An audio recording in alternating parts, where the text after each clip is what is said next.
Welcome to the Future of Teamwork podcast, where we explore cutting-edge strategies to keep teams human-centered, drive innovation, and empower you with the tools and insights needed to help your team excel and thrive in today's rapidly changing world. Your host is Dane, a seasoned expert with over 20 years of experience enhancing team dynamics and innovation. Today, we are joined by an exceptional leader with decades of experience driving transformational change and optimizing team performance. Maria Scarangella, the president of Scarangella Consulting, has honed her expertise across various leadership roles, from HR to overseeing large sales and operations units. She empowers organizations by building robust infrastructures and enhancing leader capabilities through data-driven strategies and executive coaching. In today's episode, Maria will share her profound insights on several critical topics: the current crisis of trust in the workforce, the importance of transparent leadership in new teams, key behaviors every leader should embody, and practical advice on setting impactful organizational goals and consequences. So, teamwork makes the dream work, and we're here to inspire your next collaborative breakthrough. Gather your team or put on your headphones, and let's dive in together.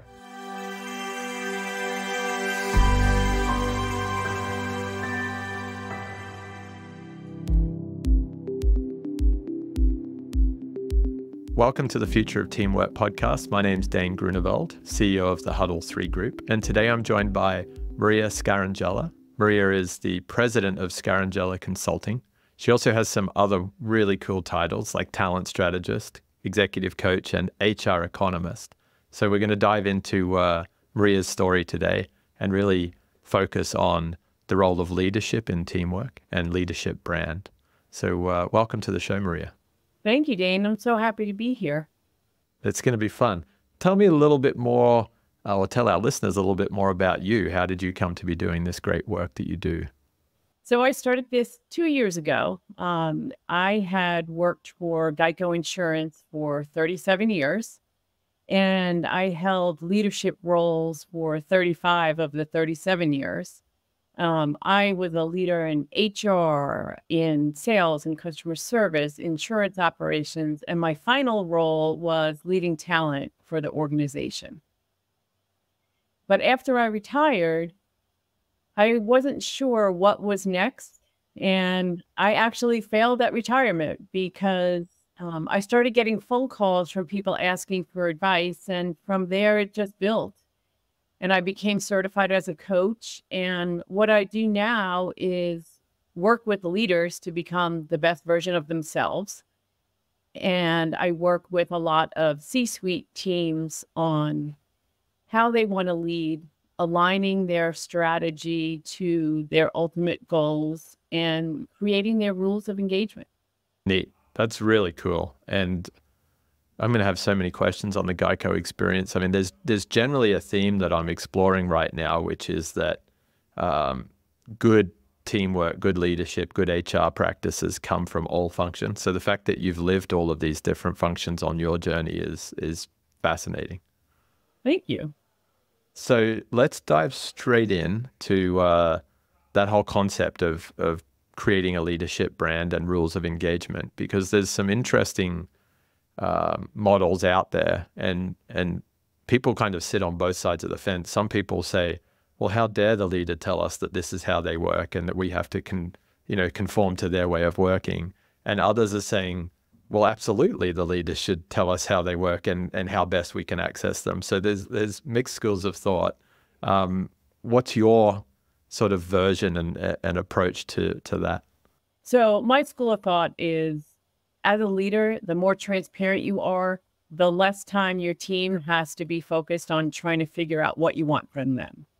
So because I was in so many different roles and in such completely different areas of the company, whenever I took over a new team, the very first meeting I would have with them was to discuss my leadership philosophy and what they could expect from me.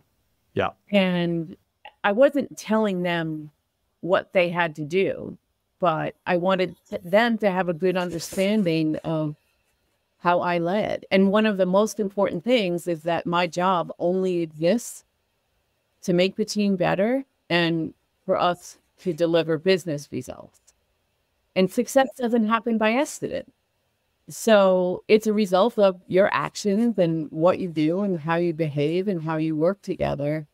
And if I'm a good leader, I know the strengths on my team and I know my own strengths and weaknesses. So I find people that can surround me, that can make up for the areas that I'm not strong. And I can rely on them for that. And they can rely on me for the areas where I am strong. So, Yeah. it's really creating that right patchwork and that right group of skills to deliver whatever your mission is. Yes.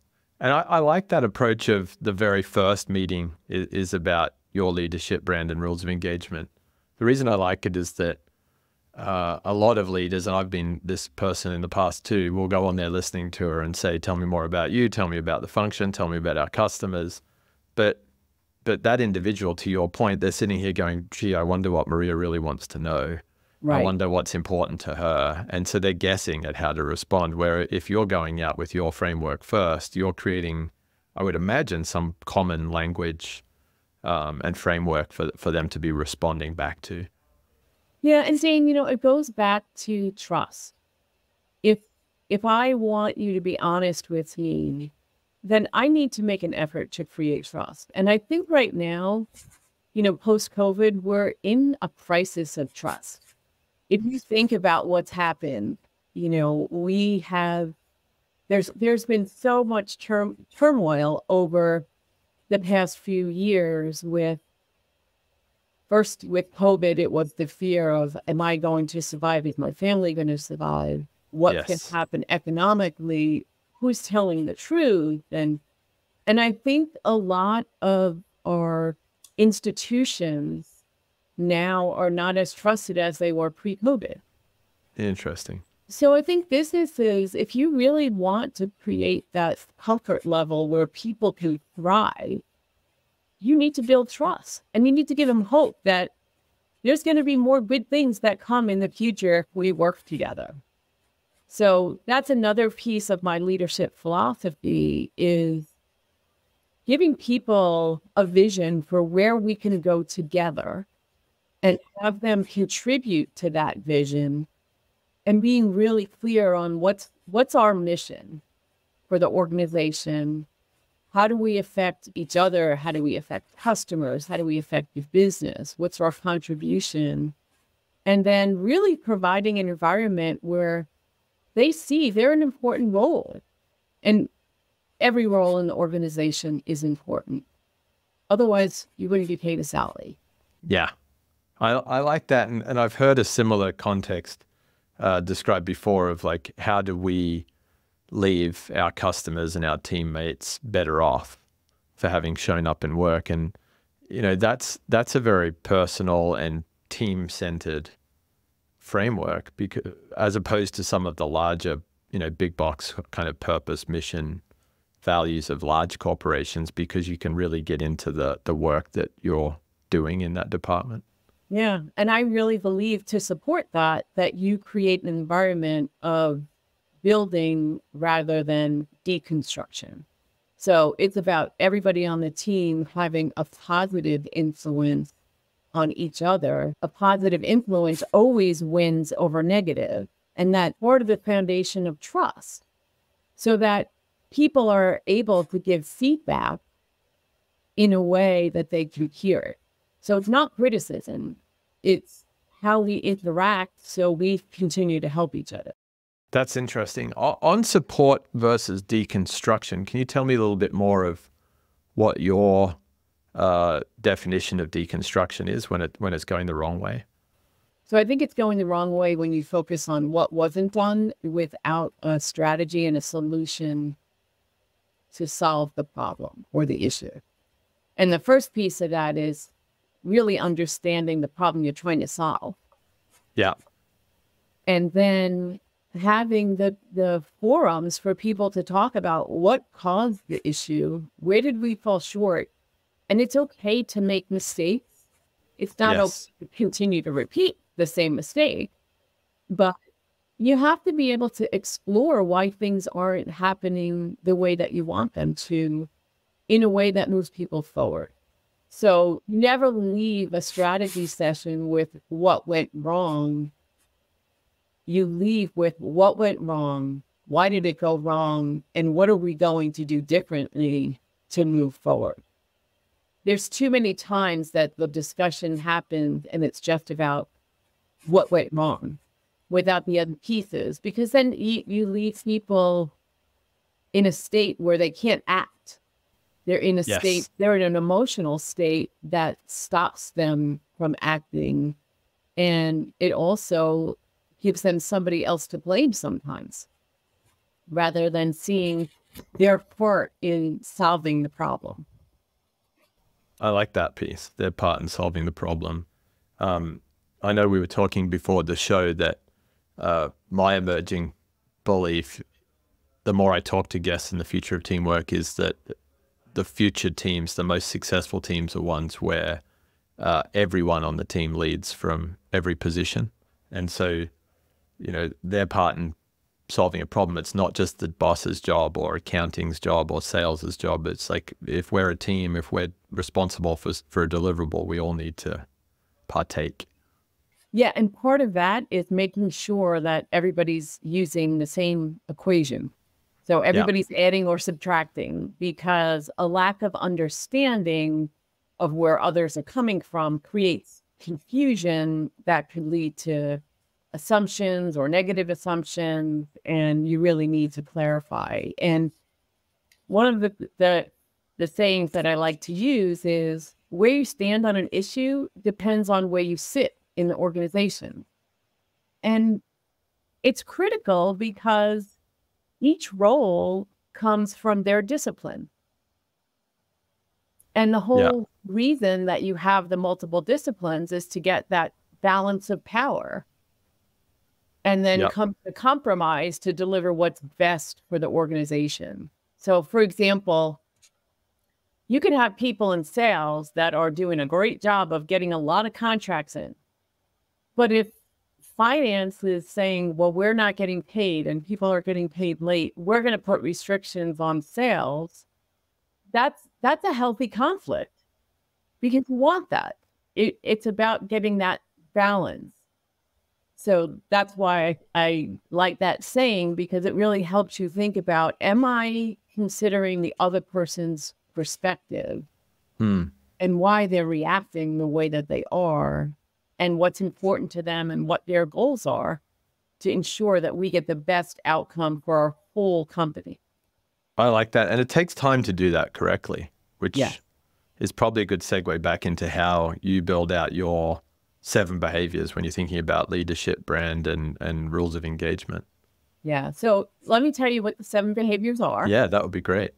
So the first is knowing yourself. And that means being authentic, but knowing what you do well, knowing the areas that you need to continue to develop, and then understanding your people and your business. So once you know your own strengths and weaknesses, then you find people that have different strengths and weaknesses to build a diverse team, and diverse in thought, diverse in experience, diverse in communication styles, so that you get different perspectives.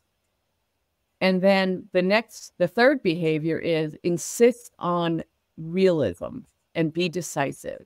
So you may find there's times that people talk about, well, we hope we're going to get to this, but you have to be grounded in where you are today and what the real problems are, and not hide problems. Problems need to come to the surface so that they can be fixed, and it's not a reflection on an individual, it's for the organization to solve. And then once you understand what the problem is, be decisive, make a decision, move forward. You may have to revisit at a certain point if you made the wrong decision, but make a decision and take action. And then the fourth behavior is about setting goals and priorities. So everybody has to know what's important, and it can't be too many things. There's probably 3 things that are most important, and decide on those 3 things and stay with them and communicate them and be consistent, because if everything's important, nothing's important. Yeah. So if you can start teaching your team what's the biggest priorities, what's most important, they start to prioritize on where they're going to make the biggest contribution and focus their time and effort on that. And, we all know you can get caught up in email and be in email for the first 3 hours of the day and not get anything Absolutely. accomplished. So knowing what's the most important things really helps to, I have to do 3 things on the 3 most important things by lunch Yeah. and make some progress. It gives you good constraints too. Yeah. I like that And one a then lot. the next is reward the doers. So that's part of, building a positive environment. Instead of focusing on what's not getting done, really put a lot of energy and effort around celebrating the people that are getting things done. And celebrating doesn't mean a party. It means No. acknowledging and recognizing and communicating so that others have a model to follow. And then if they want to ask questions about how someone achieved that, they have a resource.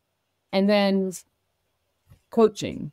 And coaching is about helping people expand their capacity and stretching them to think beyond where they are now. And one of the things that I really like to say is that the belief, like unbridled belief by a coach, can help you achieve things that you never thought were possible. What would be an example of that? So setting a challenge for people, I can tell you a quick story. That would be great. So when I was the sales director at Geico, I took over a team that was they were ranked 10 out of 10 for what we called ACalls. And that Right. was how they had the conversation with the customer. And the challenge that I set out for the team was, this year we're going to go from worst to first. And I love it. In December, we are going to celebrate, and everyone who participated in this is going to be part of the celebration. But the leadership team will be the ones that really drive this. And I had a team of managers that had supervisors under them, and then a team of hundreds of people. And we all agreed that we were going to deliver this team from worst to first. And, in the first couple of conversations, people said, well, how do we get there from here? And I said, let's not focus on that yet. Let's focus on what we're going to achieve, and then we'll work back from that. And it meant that everyone was committed. And I had a boss that loves to tell the story of how I would so my daughters played softball. And I was up in the hills in Temecula, California, which is north of I know San Diego. And we were at a softball tournament. And I would monitor calls every time, all hours of the day and night, so that since we were a 24-hour staff, people knew that there was always someone that was listening, supporting. Supervisors were doing it as well, but I wanted to model the behavior. So I would listen to calls, and there was one time where I had to climb up to the top of this hill to get reception, but it was a Sunday night and I hadn't done it yet. And I wanted that team to know that I supported them. Awesome. And what I would do is send out the positive notes to the whole staff, and any areas of improvement would go directly to the person and their supervisor. So it was Great. a way to reinforce positive behaviors. It was a way to give them recognition, and it was a way to support our whole team's mission towards getting to first. And we did get there, and we celebrated by all of us going out to a game, and we had a bunch of different events, but it was a success. I really like the way in that example you set the challenge, you visualize living the results of success, and then you built in some of those routine behaviors or rituals to reinforce along the way. That's really powerful. Yeah, rituals are very important because Yeah. you have to have something to rely on, especially when things are not going well. Yeah. Which for a So, lot of teams happens a lot of yeah. the time.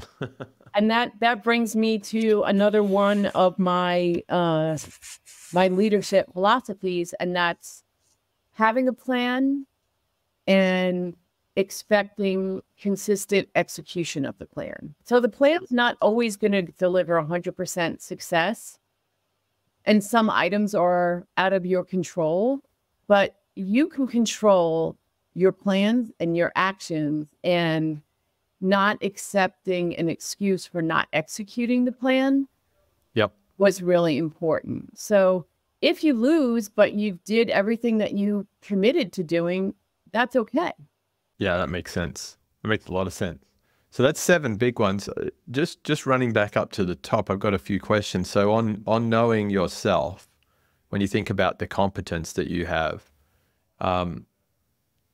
when you're working with a leader, are you using tools and diagnostics like an MBTI or a Strengths Finder, or is it a 360 degree to understand what other people are saying about them and their strengths, or is it something else entirely? So when I work with teams now, one of the things that I find very, very effective is I first do a discovery session to really get to know them and what their values are. And then I ask them to give me the names of 4 people who they want to strengthen their relationship with. So it could be someone that they doesn't really know them well, or someone that they have had interactions with that didn't go as planned, and their boss. And then I have a series of questions that I ask. And from that, I develop trends on what their strengths are, areas to develop, Great. behaviors that we can change. And then from there, we create a development plan. And once we create the development plan, I set up a triad meeting with the person I'm coaching, their boss, and myself. And the person who's being coached shares the trends, they share their development plan, and they ask for feedback. And then we also include how they're going to hold themselves accountable. And I like the idea. I don't know how you feel about accountability buddies. I love it. So who is the accountability buddy in your framework then? So they choose. They can And pick someone. they put, they will include how they want their boss to support them, but they also identify someone else in the organization that can help reinforce, that they can check in with, who can say, yeah, in that meeting, you nailed it. I saw you changing your behaviors, but when you lost your temper in the next meeting, it was a completely different You fell person. off. Yeah.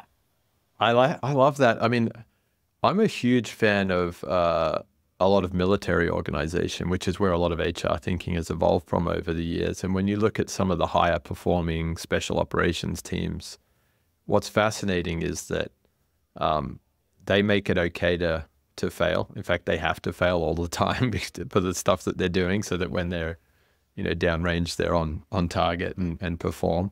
But what's interesting is you'll see people hold each other accountable. You'll allow that kind of flare up in the moment. You're not necessarily docking someone right there and then and distracting everyone else from the work that they're doing, but you're circling back. So you often see people will buddy up and hold themselves accountable in that way too. Well, that's the other big benefit of having a rules of engagement for a leadership team, especially a C-suite team, because then that you open the door to get that consistent feedback where people are saying, okay, in this situation, it didn't necessarily happen. And you also have some rules for how you're going to deal with conflict. Yes. Which there's always going to be conflict. If there isn't conflict, then there's other problems. There's a bigger problem. Right. Yeah, I would agree. I also like the way you set up that triad, Maria, because there's a lot of coaching purists out there who are like, well, the work that I do with my coach is the work that I do, and they can share what they choose to share. But I like that you're setting out an upfront accountability and expectation. And let's be honest, the pace of change right now in teams is so great. Fatigue and change put together, it makes it even more tricky that sometimes you don't have 6 or 12 months to go through a personal journey of discovery and change your style. Sometimes you need to start showing up and making a difference next week or next month. Right. And it's all about success. I mean, if the more success you feel, the more engaged you'll be, the more you'll achieve for the organization. So it's a way of shortening that process and allowing them to feel successful much quicker. And in those conversations, it gives me the opportunity to see the relationship between the boss and the leader and get to understand what some of those dynamics are. So that educates my coaching as well. No, that is powerful. You then had knowing your people and business. So for a new leader, particularly if they're a leader that's come from outside of the organization, let's say they've hired into a VP role of a sales function, but they've done lots of sales in their career, but they haven't sold this product or service. Any keys to approaching that discovery effort with that leader? I think the first part is getting to know the people individually. And I do mean, you don't have to spend a lot of time in a social setting, but you should know who the people are and what motivates them and what drives them and what they think they're good at and how they can help you learn the business.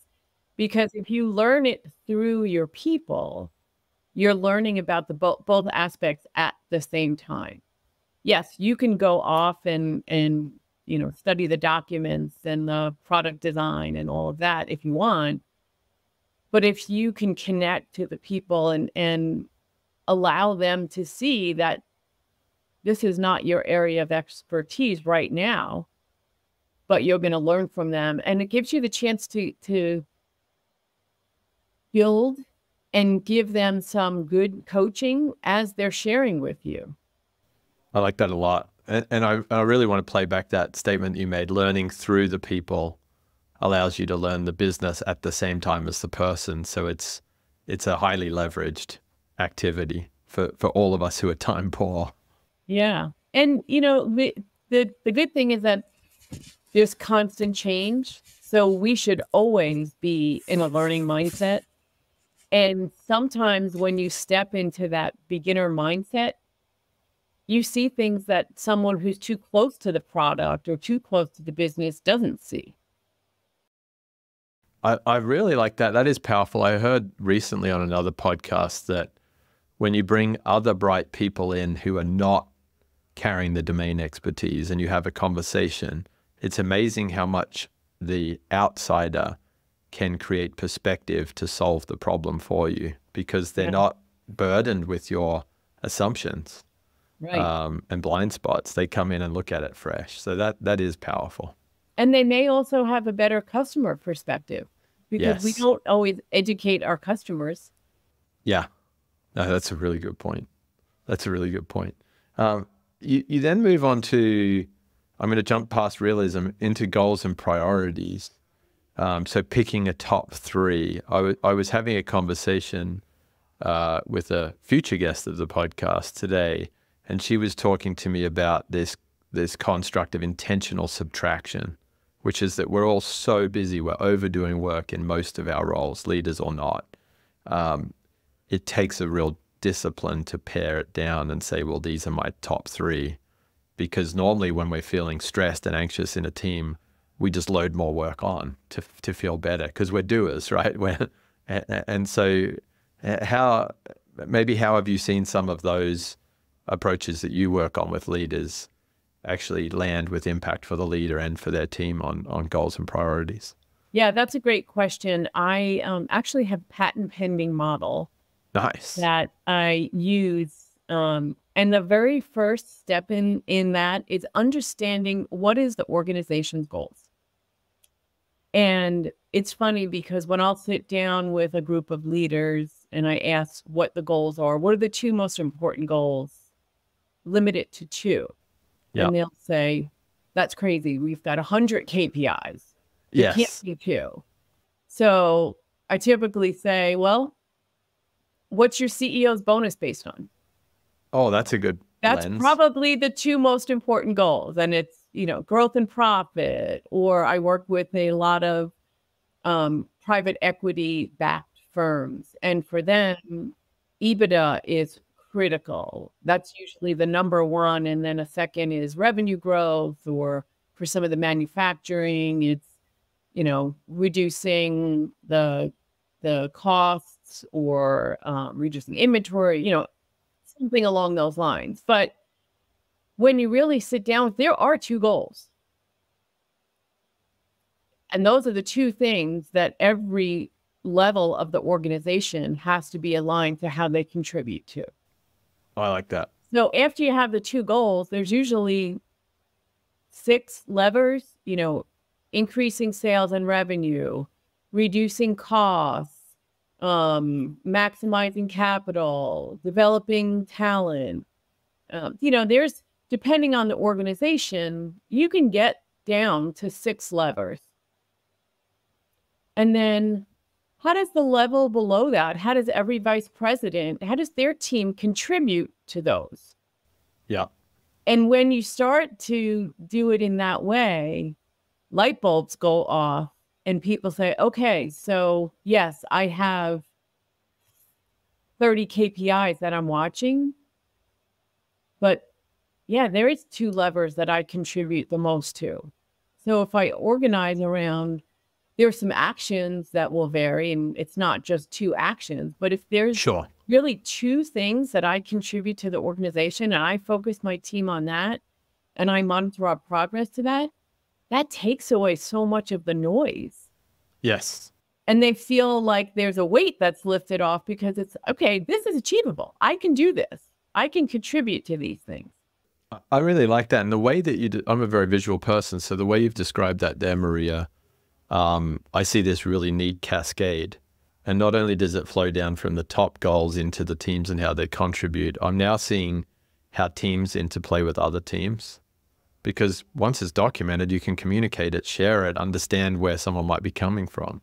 Exactly. And that's the graphic that we use. So Right. what are the 2 big goals? What are the levers? What are the individual contributors? And then you go down to each individual and how does my daily actions contribute to the overall mission of the company? And wow, I actually do have an impact. Yeah. That's very cool. I really like that flow on goals and priorities. And then doers. So reward the doers. Here's a quote I saw the other day on LinkedIn from a good friend of mine, Jeffrey Roach. He said, have we sort of misstepped in creating human doers in the workplace versus human beings? So that there is a potentially negative connotation that if you're always doing, you're not being a member of the team, and you might get a little bit too siloed in your own work and efforts as a team member. But you've got a different view. Yeah. See, my view is reward the people that are contributing to the team and helping to deliver results. So you may reward someone for successfully navigating a conflict. Wonderful. Or you might reward someone for bringing together other parts of the organization to share what they're doing because they can help.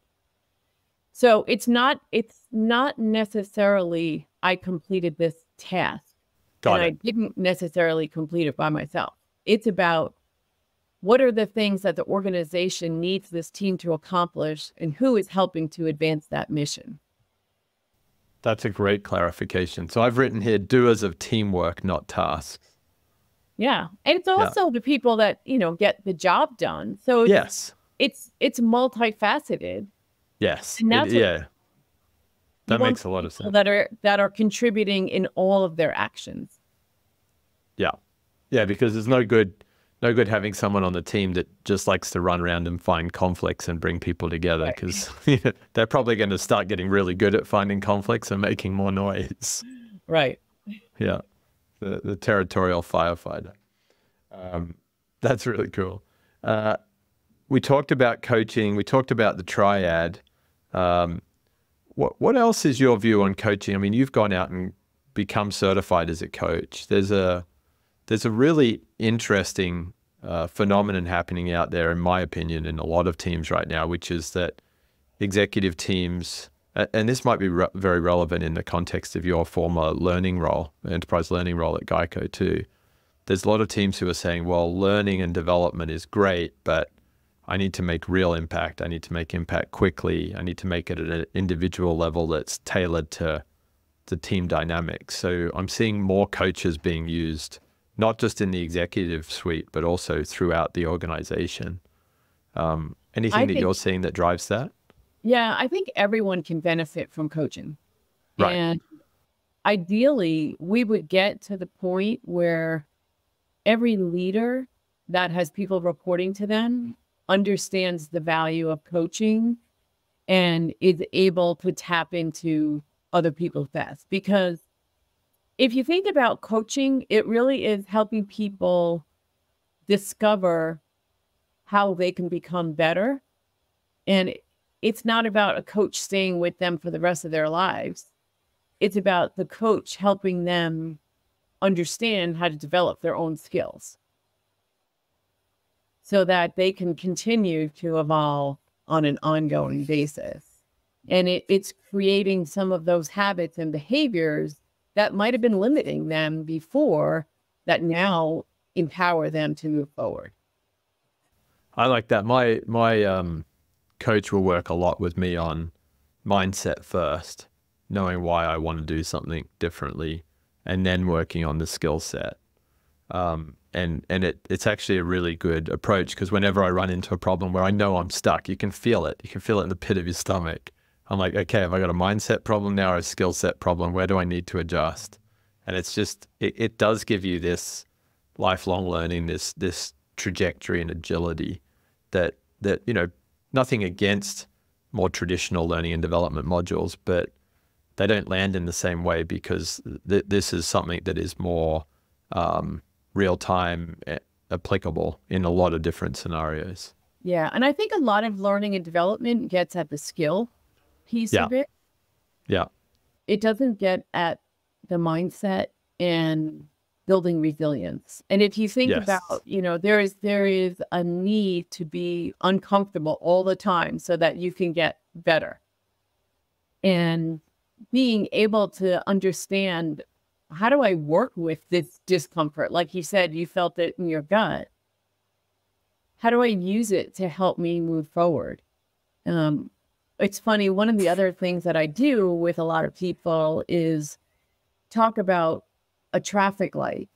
And I use the traffic light for them when they are going to meet with their team to understand what is the mindset, but also for themselves. So let me just think about where I am right now. If it's red, I'm in panic, I'm in the forest state. If it's yellow, I am cautiously optimistic or cautiously pessimistic. And I'm going to listen to what you have to say and then decide whether or not I'm going to give it any credibility. Or if you're in the green stage, it's everybody's feeling great. Everything is confident. You just say it and it happens. There's nobody that lives in that state forever. I think the majority of people live in yellow. So gauging your audience before you have a conversation and gauging yourself.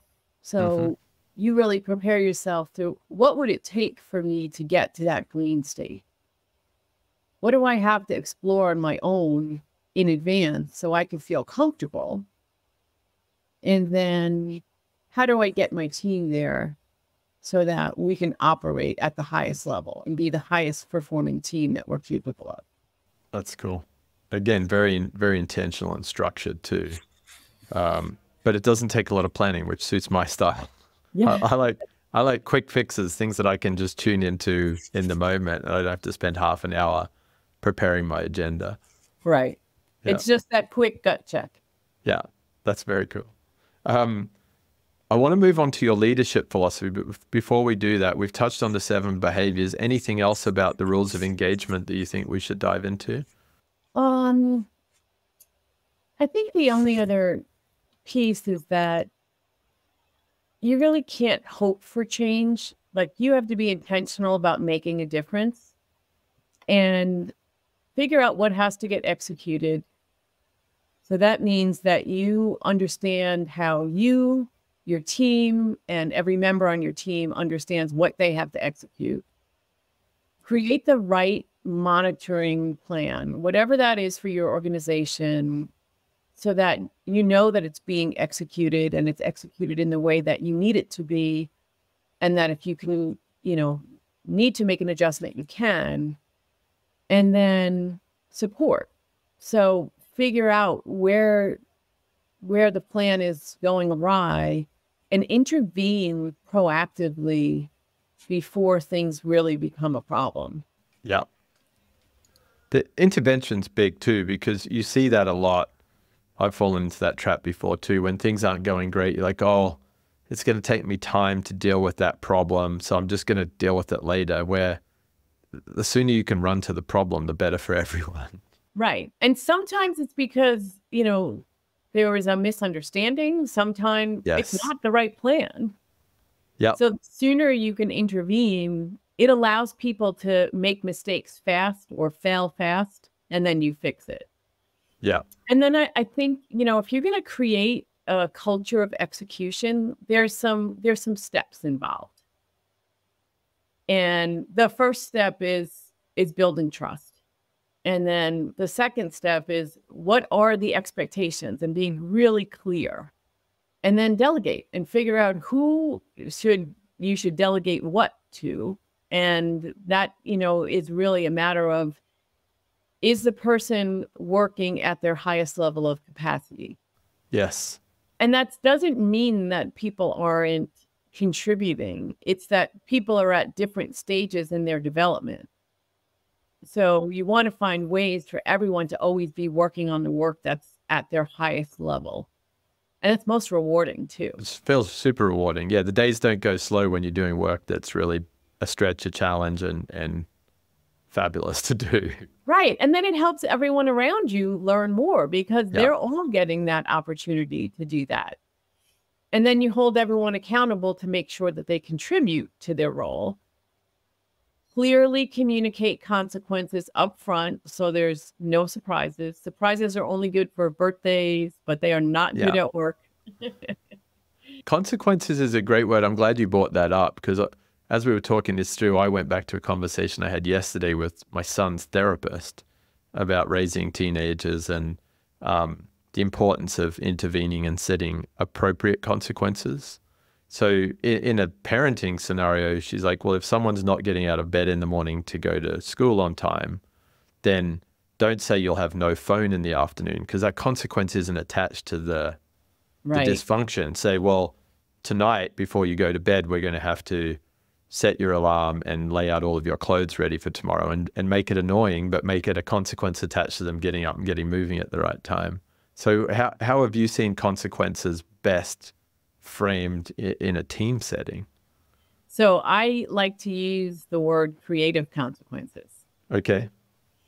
And I think the consequence has to be something that's important to the person. So the same way that the therapist said it has to be timely, I think the relevance is most important. And if you think about, if I don't want this to happen, and that's the consequence that's tied to the action, I'm going to suck it up and I'm going to do what I have to do. So if you think about the easiest one that comes to mind is, if a salesperson is not delivering the quality that you need, then you slow down the sales process to ensure that the quality is there. And they're not going to like that, because they can't close as many sales, get as many bonus dollars as if they were executing at a fast level. So I like that.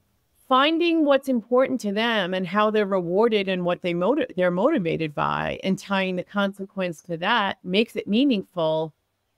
But you also have to make sure they understand why you're asking them to do this. Well, if it's not important to them, there might be some education that has to come up first. And during that education, you explain the creative consequence of if this doesn't happen, this is where we go. To be the outcome. And then that can be very individualistic then too. It doesn't have to be a team level consequence. No, I think it's better. I mean, there are going to be some team consequences if it's a team goal, but if you think about individual contributions to the team, yeah, and someone is not meeting the expectation of that, that consequence should be related to them and it should be individual. Got it. No, that's helpful. And there's some times that, the consequence could be as a result of them not sharing information. So then they may have to go back and circle back to all the people that didn't have the opportunity to get that information at the time and do an apology or an explanation. And if people are willing to step up and explain where they fell short and why and take responsibility for it, that strengthens the team. And the trust. Yeah. That's another creative consequence, is circling back. Yeah. And explaining why you did what you did and taking responsibility for it. I've always liked that circle back method. That's really neat. Well, we've already come up on 45 minutes. This has been a fun conversation. There's a lot more that I'm sure we could talk to. Maybe we have to do a version 2 at some stage. But if I was to highlight, Maria, some big takeaways, I love the fact that you named the crisis of trust, because I think every team is suffering through that. We talked about in your 7 behaviors, the coaching element and the importance of coaching, both as a capability to help people be better in organizations, but also framing out a triad and sharing it with others, including bringing some accountability partners in. So I really enjoyed that. One of my favorite sound bites was to learn through people. So learn the business through people and learn the people at the same time. I think that's super powerful. And again, you shared that provides some coaching opportunity. And then I'm really excited to see your patented goals and priorities approach. I really like the cascade flow that you had there for the individuals and the teams across the organization. So there's a lot of really powerful elements, but it does all come back to that statement that you made that, the whole reason for being is to make the team better as a leader. So it's been a refreshing and very practically minded conversation. So thank you. You're very welcome. I'll have to come back and I'll share my model and we can talk HR economics. I really want to get into HR economics. That's going to be a big one.